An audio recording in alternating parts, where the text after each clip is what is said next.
Welcome to the MFS Wellness Podcast, a hybrid structure encompassing health, fitness, self-improvement, and entertainment, where no topic is off limits and all opinions are graciously welcomed. Let's get on with the show! And now, here's the host of the show, Mike Sinopoli. Welcome to the MFS Wellness Podcast. I am Mike Sinopoli, certified nutrition coach, consultant, counselor, call me whatever you would like. On this episode, I am discussing alcohol, my reasoning for quitting as I am celebrating today, August 14th, 2022, as my 1-year alcohol-free anniversary. Something I never thought I would do, something you, if you know me, maybe thought I would never do. Maybe you're thinking, oh, he probably did it for his physique, for that. That's not at all the reason. I'll get into that completely in this episode.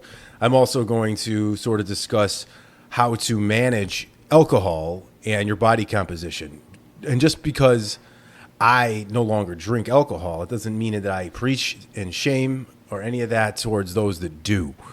I'll still go to bars with my friends. I'll ask them how a certain craft beer is. It's a level I've kind of hit to where I don't even want alcohol anymore. It's a very strange feeling. It's not something that I have been used to since I have been drinking alcohol since my late teens, pretty much, here and there. The old parties back in the day, underage drinking, the excitement of that brought, you didn't care what it was. You would just start scarfing down Mike's Hard Lemonades if you can get your hands on it.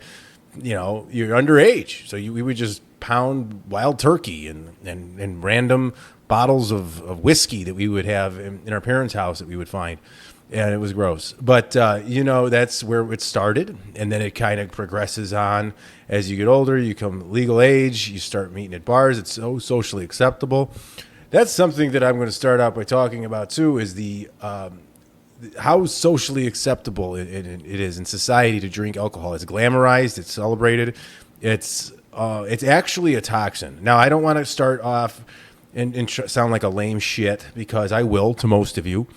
And, anyone that kind of ragged on alcohol prior to me completely quitting, I was looking at like, whatever, man. You're just being like that. You're trying to act high and mighty, like you're above us or something like that.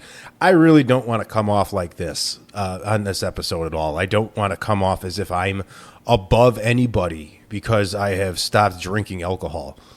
This is a personal reason. This is a very important reason. This is a very like I said, it's all about me. Not to sound selfish, but it's not about you listening. If you still drink, you shouldn't sit there and feel bad about yourself because I'm talking and I quit and I stopped. So that's what I want to put out there first. But it is glamorized, and I think it is a little bit strange how celebrated and glamorized alcohol is in the mainstream in society. We have alcohol for every occasion. We have different craft beers now for this holiday season, different wines paired with different foods. We have all these different seltzers now, these White Claws, these Trulies, and boy, those can get you in some trouble because it's 5% alcohol by volume and they taste like a LaCroix. They really do. I don't know how there aren't just a bunch of white women all over the streets just throwing up every day with these things since they released them. And they were one of the most detrimental pieces of, they're a joke. You're laughing, oh, you drink White Claw or something like that, or you drink a seltzer. They're no joke because I can drink those so fast, and they're more alcohol in one can than in a Miller Lite. So if you can imagine somebody who does things quickly, I'm a very fast mover. I'm always doing something with my hands. I'm very fidgety. If you've ever met me, I sort of like to move around. I don't like to sit still. That sort of piles over into other aspects of my life, which is eating. I tend to eat relatively fast. I have been trying to slow that down. But drinking alcohol was something that I would just literally just do at warp speed. And I wouldn't even try to drink. I wasn't trying to get drunk. I would just kind of just keep going. It was more of a hand to mouth sort of motion that I kept on doing. I used to smoke cigarettes too. It was the same sort of thing. It has nothing to do with the nicotine or the I was not a physically addicted person. I'm still not a physically addicted person. I'm a habitually addicted person. That's what I was. So when I quit smoking, that was the first thing. I didn't miss the drag and the puff and the taste. My body didn't shake or need it. I just missed doing something with my hands or doing something while I was out or whatever it was. And the same thing now with smoking, it was relatively easy for me. Drinking has been a lot more difficult, I'd say. And it's not that I want it. It's just that I sort of miss the excitement. There's something missing when I'm out now. That's the only thing that's kind of tough, is that there's this diminished excitement towards certain things that I don't know if it's probably just a mental thing right now, and I need to adjust my brain to remember that I can still have fun and do things without alcohol. And I do have a good time, and I don't turn back to wanting it. I think about it at times for sure. But within society, we have something at all times for alcohol. It's not bad at night. It's like almost like sit back and have a glass. For years, there was a time when people thought that a glass and a half of wine is healthy for you. It's good for you, and it burns fat cells. That's all fake. It's not true. Wine does not do anything for you. If there's any health benefit to wine, if there's something in there, there's probably a loophole where they can extract something in red wine that will tell you that, oh, this is in red wine and it does this to the body that's positive.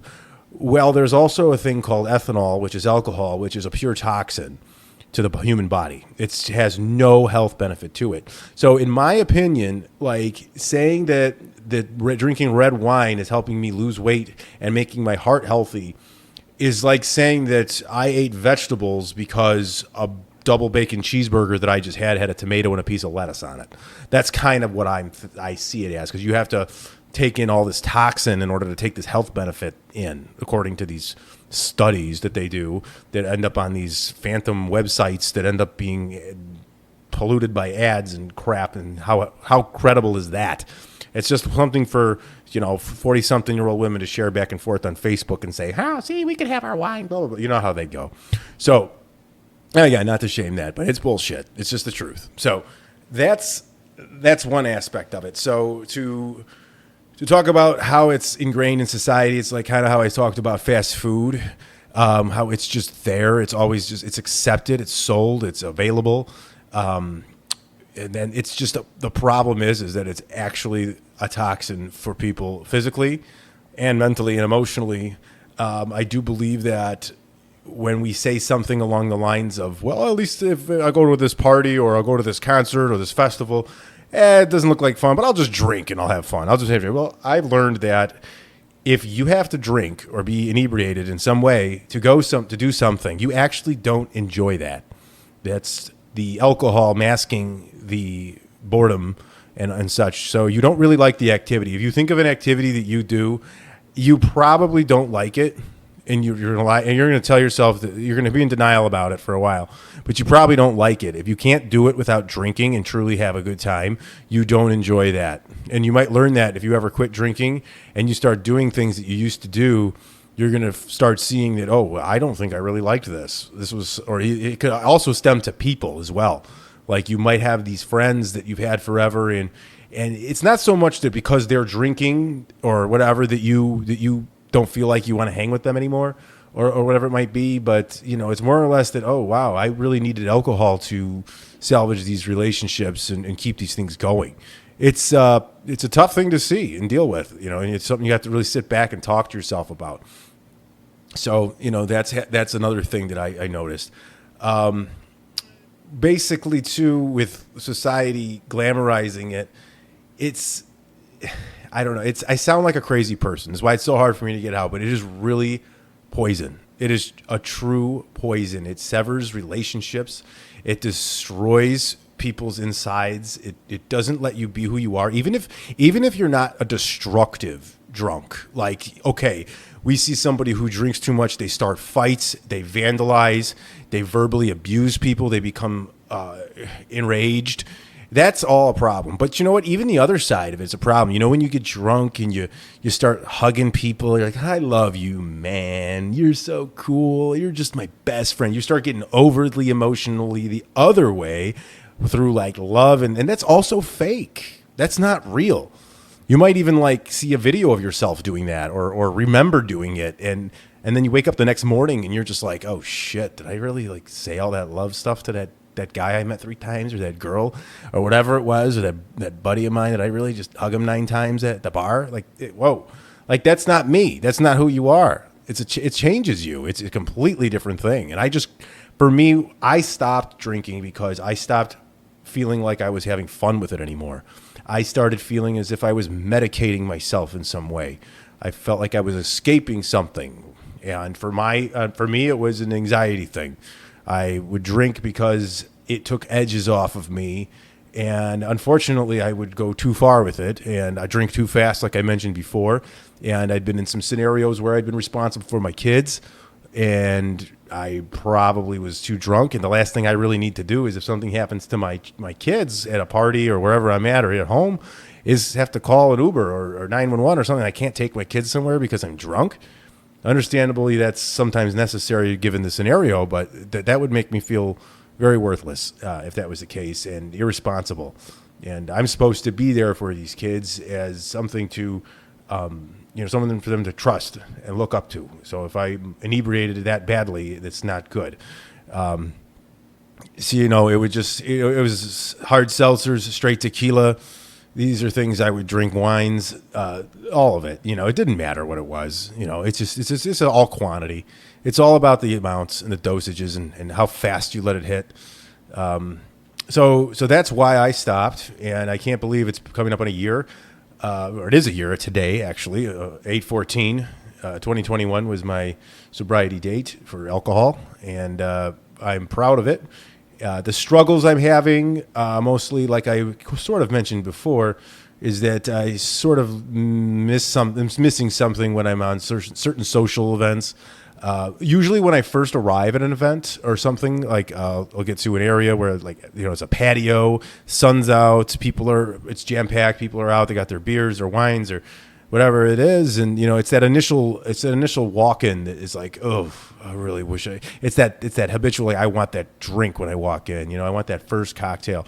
But you know what? Once I get in and I sit down and I chill and I have a club soda with some lime juice or something like that, or a non-alcoholic beer even, and I sit there for about 5 to 10 minutes, I stop caring. It's gone. And then eventually you start seeing people get drunk and you're like, yeah, I don't need that.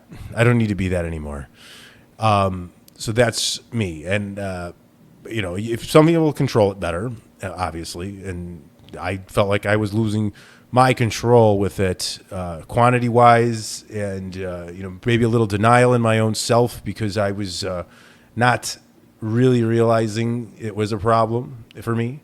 And a lot of times we think that people who drink or are alcoholics, they're just physically dependent on it. They're the people who wake up in the morning and they have a fifth of whiskey in their nightstand, and they have to just start their day with that and sort of crave it throughout the day and are constantly drunk. But you don't need to just do that and be physically addicted to it or needing it. It's a mental thing as well, and it doesn't have to just be every day. It doesn't work. If you have a bad reaction with alcohol, if you drink once a year, it's too much. It's too much to risk if you don't have the right mentality going for it. And a lot of times your own insecurities, your own anxieties, your depressions, and your regular emotions that are less than favorable, once you drink to try to rid that, they might go away temporarily, but when you drink too much, those feelings just seem to become intensified. And then you sort of react to that. That could be irritability, anger, like I said before, some sort of anxiety or depression could kind of even hit harder. This is why some people take their lives when they're depressed and they drink to numb that feeling, but the feeling comes back 3 times as strong and they're not in their right mind. So that's another danger. I've never been to that, just in case you were wondering, listening. No, I never once have I ever considered suicide in my life. Not drunk, not sober, or any of that. And if you have, again, and you've made it through, that's just your strength taking over there. There's nothing wrong with you if you've had those thoughts in your head. So just because I have not doesn't mean I never will, and doesn't mean that I'm any better than you. So putting that out there so you feel all right about who you are. So with drinking, for me, that's the hardest part, is sort of managing it socially. I don't miss hangovers. There's a lot of good here. I'm talking about what's hard. I miss the varieties. I don't miss hangovers. That's something else too. And I will tell you another story, and I don't mind sharing it. I had taken last year, 2021, I had taken the first 6 weeks off of drinking. Not by plan or anything. I used to do every 3 months of the year. I would start the year out without drinking. But I kind of realized I would just sort of start binging more in the summer and into the holidays and everything, and then I would just kind of like backlog it all, and that's probably what helped me drink more at times. I feel like I was like, I hadn't drank all year, I can drink whatever I want. No, not really. That's not a good way to go. So I took about 6 weeks off just for the hell of it to start 2021. I went out with a couple of buddies. I didn't do anything crazy. I had my usual. I had some draft beers. I believe there was maybe a shot of tequila in there, a few seltzers, and whatever else. That was it. I wasn't wasted by any means. I wasn't necessarily like I could function. I got home. I went to bed. It was like a normal day of drinking. I was definitely buzzed quite well. I woke up the next day, and then I don't know if it was alcohol or what, or a mix of food poisoning of some sort, but I was done. It was like I got hit by a truck. I was throwing up. My wife had gone to work, and I had my 2 girls with me who had to go to gymnastics. And I was on and off the couch since like 3 a.m, throwing up back and forth. And I literally had to go to the bathroom and gag myself prior to taking them to their gymnastics class, so I didn't throw up in front of them along the way or at the class. So I had to do that, and I thankfully hid that from them. I'm not proud of this, by the way. And I did make it. I did get them to their class. I got back home just in time to throw up one final time. And I said to myself, I'm a near 40-year-old man here, and I have kids. This is something that a 19-year-old in college should be doing. Even then, it sounds miserable. We've all been there. So that was my warning that I didn't take. I didn't quit drinking from that. I had continued to do it probably 2-3 times a month. I would drink. That's it. But when I did, it was in excess. I started not feeling like I was doing it for fun anymore. I felt as if I was medicating myself from reality and from issues and problems I was having within my own life. I became a little more less of a fun drunk and more of an angry, irritable one. And I took that out on my wife at one point. And, at that point, there was a day where I was at a party. I was responsible again for myself, for my kids. And I just found myself relatively inebriated, and I'm not proud of it. And I was like, this is where it's got to stop. I got in an argument with my wife later in the day, and it was one of those days where I just said, this is it. Even if it's just 2 to 3 times a month, this can cause enough trauma and damage for myself and for my family. So I said, that's enough. I'm going to give this a try. And here we are a year later today, and I did it. I made it a year and never thought I'd do it. I used to look for training programs for myself, and I remember looking at one once 10 years ago or something like that. It was a YouTube video, and one thing that it said was no alcohol in big letters. And I shut my laptop and said, not happening. Not going to happen. And you know what? It's a big deal to stop. It's not easy, especially if it's ingrained in your lifestyle and that's what you look forward to, But I also want to escape the whole hamster wheel of going to work 8 to 5, sitting, staring at a screen, eating like shit, getting off work, going to the bar, drinking at home, waking up the next day, feeling like shit, doing it again. That's the sad path that some people find themselves in, and I don't think it's a very healthy one at all. And it's tough because it's almost so accepted and almost pushed in society. Happy hour, they call it happy hour. So you get toxins for less money. That's, if you think about it that way. Try to take your own personal bias away and just think a little bit differently. You are paying less money for more toxin. And you think about that. Like, you go to Vegas nightclubs and bottle service, if you're not getting comped, is, I don't know, up to $600 a bottle at this point. And you think about how crazy that is. It's like high-end stuff, right? Like Grey Goose, but it's all poison. It is poison. It's toxin. It will physically, it will deplete your muscle mass over time if you're not strength training with it or doing something right with it. It slows your protein synthesis. It slows fat burning, slows metabolism. It causes cirrhosis of the liver, cancer, all kinds of things. It's like accepted. It's what drives me so crazy is that if we really like thought about this prior to it being part of our lives for so long, everybody walking the earth, alcohol has pretty much been accepted in their lifetime the whole time, because prior to that was prohibition back in the 20s. So that's kind of my story in short. I don't want to keep rambling about myself with alcohol, but I am shocked that I have done it. That I've went a year. Will I ever drink again? I don't know. Right now, the answer would be no. If you ask me, I'm not going to drink again. I don't actually want it. That's the part that you need to change. I read a book by Alan Carr to how to control alcohol. My wife actually turned me on to the book. I read it, and it did change my views a lot. It's actually not about controlling alcohol, but more about quitting. I think he strategically named his book How to Control Alcohol so that more people would buy it because they want to control their alcohol rather than fully quit. But he does turn the tables on everybody, the readers, and it's how to quit completely. You have to have a mindset change in order to do this. It's if you feel deprived, if you feel like you're deprived and you still want the drinks, then it's going to be tough and it might not work for you. It's just the way it is. I have flipped a switch and I can't fully tell you how I did it. It was a process where I started to, I just didn't want it anymore. I just said, I don't want this anymore. And I don't. I'm missing the excitement that I used to get from it, but I'm not missing the actual substance. I can do just about anything that I used to do, but I'm just removing about 1.5 ounces of liquid, of toxin.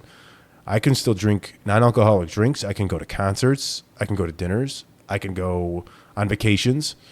The hardest things for me that will be coming up, I usually would get pretty drunk on airport delays. And I know now we have a pilot shortage and we are seeing a lot of flights canceled and delayed. And I would soothe myself with overpriced airport beer usually during that time. So I was less irritable, but whatever.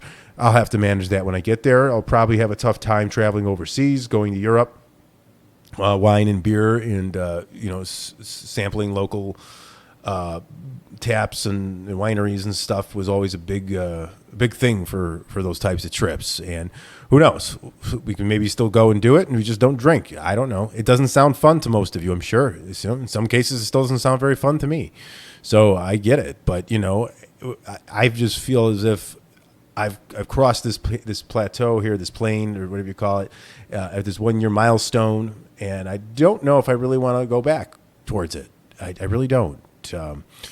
It's not for my physique, like I'd said, but it's definitely helpful. The amount of calories that are in alcohol are substantial.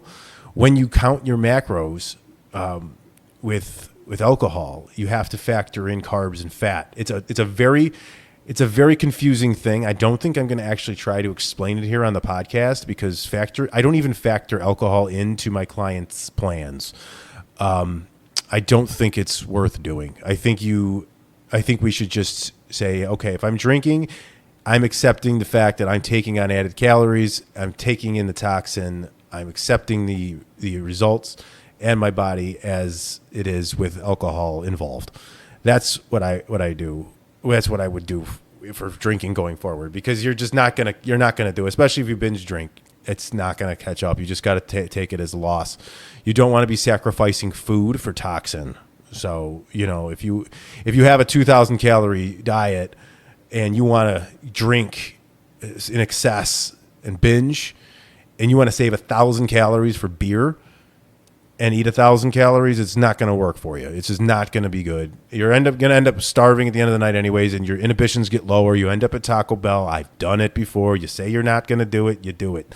And when you drink, you don't want lettuce and chicken. You want friggin' tacos and burgers and pizza and all that stuff. So that's another part of it. When you're drinking, is to manage how much you take in. because it just leads to more food. And then that's calories on calories right there. It's destructive, and it's very hard to break that habit, especially if you've been doing it for a very long time. The good news is I have made significant progress drinking from time to time, and binge drinking too. I'm not saying it's good to binge drink. I just told you why I believe it is not, for many reasons. But I have made several different strides in progress, and I have progress photos to show that I have constantly made physical progress with my body while drinking and going on long vacations and drinking a lot.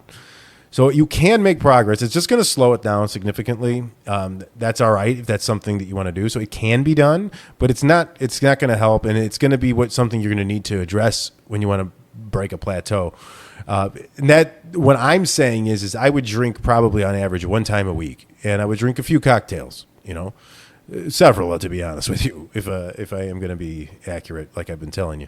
So it can be done. It'll slow it down, but don't necessarily feel like you have to completely quit. I recommend it. I recommend even trying a few months or a month or whatever you can do. It depends on where you're at with your alcohol, and depends on what your goals are.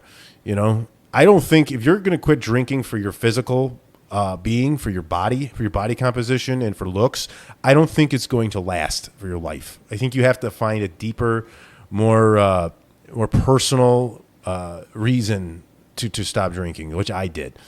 So I have used my kids. I use my own temper, my own relationships with people that I've destroyed or I have tarnished over the years because I'm not perfect, and I've seen other people do it to others and myself, and it gets ugly out there is what it is. So it's if you can find a balance, that's fine. Just remember, it's a slippery slope. It's the main reason why I don't think I'm going to go back in, because I think I can drink one or two drinks on an outing like a normal human being? Yes, I do. But I know for a fact that the slope is very slippery, because one day I'll be like, we're having a good time. Let's have a third. Fuck it. Why not? And then you do, and that's fine. And then you know what? Then you're like, all right, yeah, we're going to go to this other place. Come for one more. Okay, now I have 4. Now, okay, then before you know it, I'm 10 drinks in. I'm screaming at people, and I'm acting foolish. And the next day I have to watch my kids with a pounding headache and a bunch of dehydration, and I won't train, and it'll be a big wasted day. And I looked at it this way. When I used to tell myself that I would drink once a week, and that was moderate. So this is once a week, 6 days I'm training, I'm doing great. It's great. But if you really break it down, in a year, if I drink once a week, that's 52 days of the year drinking. That's a month, 2 months, a little over 2 months of days where I'm drinking alcohol, putting poison in my body. And then that on top of that is the next day is the hangover day where I'm essentially useless in many cases, or at least I'm not training, I'm not walking, I'm not running, I'm probably not spending quality time with my kids, because all I want to do is lay on the couch and eat a bunch of food and just cure this hangover. So that's 104 days of a 365-day year. What is that, roughly 30% of the year or something like that? Maybe 28%. I don't have the calculator in front of me, but if you think about that, if you drink once a week, binge drink once a week, you're spending about a third of the year either drunk or hungover. And that can hinder your progress physically in the gym, physically yourself, mentally with what you got to do for work in your own life and your own progress. Some function better than others, but this is just my account of drinking and how I got myself out of it. I have turned to using some CBD THC edibles. I am not fully sober. In that case, I am considering it, because I'm finding that some of these, while they do help me sleep at times, which is glorious, it does drive a little higher anxiety through me at times when I may smoke a vape or take an edible. So I'm going to probably chill out on those a little bit and see where I go and restructure life and see what happens. So that's alcohol in short. You can make some progress with it while you have it. I recommend drinking. If you're going to drink and you're watching your physique, I would recommend Hard liquor with a 0-calorie mixer.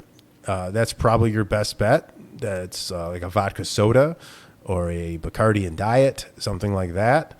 You can do a light beer, which is anywhere between, depends how light you go, 64 to 96 calories. If you're trying to get drunk, it's not really that big of a difference because the lower calorie beers have less alcohol in them, and you're just going to catch up and drink more of them to get the same buzz. But that, and then even though wine can get up to 125 calories a glass, a little bit of wine is all right, in my opinion, as well. If I miss anything alcohol-wise, taste-wise, I miss a little red wine with dinner. Other than that, alcohol that tastes like shit. It just does. You just accept the taste and you go for it. You're not truly craving the taste. You want the buzz. But there is wine pairs that do well for the taste palate, for the taste buds. So, what else we got here? So this is a longer episode for me because this is an important one for me. I would love to talk to anybody who's considering stopping their alcohol issue, but I don't really want to talk about it if your reasonings for doing so are to lose weight or lose fat. I don't think it's an ideal. I think it's a great place to start, but I don't know if that's truly rooted in something that's sustainable. And I don't think if you want to take a break from it for 3 months, I've done that. I think that's fine. I think that's okay. Give it a shot. I'll never sit there and shame it, but I really think if you do want to quit alcohol, I would suggest doing some deeper soul searching of your own life, your own self, your own personal relationships. So with that said, you can contact me as needed. I'm on social media. I'm at MFS Wellness. That's Twitter, Facebook, or Instagram. And you can email me, Mike at mfswellness.com. And I'm more than happy to discuss anything alcohol related, obviously, diet, fitness, nutrition, anything at all. It's just, we need to start seeing what's out there in front of us, and what's presented to us is normal. What's celebrated and what is glamorized, and why? Why is it like that? It sounds crazy talk, but why are we glamorizing this toxin that people can get in cars and kill each other with? People destroy each other's marriages and relationships over. That people get into more altercations with. This is not something we're supposed to have. You're escaping your reality when you drink. When you drink alcohol, even if it's just for that little buzz, you're just taking yourself away from your reality. And it's a very difficult thing to break, because if you're having any issues within your own reality, you want that escape. That's where I was going. I wanted to escape my reality. Not that I have a bad life. I have a great life. I have wonderful kids, a beautiful wife. I do what I love. I have no complaints, and I want no sympathy whatsoever. But at the same time, it doesn't matter when something in your head isn't where it's supposed to be, and you're turning to a substance to rectify it or try to rectify it. That is where you have to start opening your eyes and seeing, okay, this is helping me for about an hour-ish. An illusion. It's an illusion helping me for about 1 hour. But really what it is a toxin. It's completely taking over my brain and making me a new person, a different person. Whether that's a happy, huggy, lovey, touchy-feely person, or an angry, punch you in the face and bite your nose off of your fucking head person. Neither one is an ideal person to be, because none of them are me. I would prefer to be who I am as an individual. And all my decisions should be made clearly with a clear head. That's kind of where I want to go. So it seems lame. It sounds boring. But once again, it's just another process throughout life that I needed to do for myself. I feel like I can be a better person. I feel more in control. I don't spend as much money on Ubers, which is great. And I don't spend as much money on alcohol either. The financial side of it is great. Drinks aren't cheap. Drinks are not cheap. It's, at high-end places like we talked about before, bottle service, martinis are $15 certain places. And it's just crazy that we pay more money too for the toxin. If you get a non-alcoholic drink, it's $5. If you add the toxin, they charge you 3 more times for a toxin. to pollute your body. That's really what's happening. That doesn't seem like it, but it's what it is.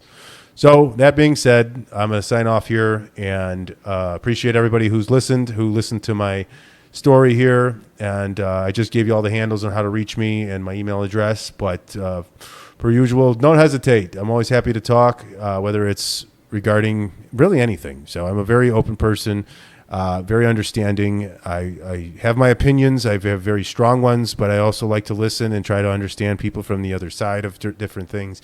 So, and I have been working on being a better person who listens and hears the other side and tries to tie things together and tries to find that common ground and that compromise in that gray area and sit in it a little bit more.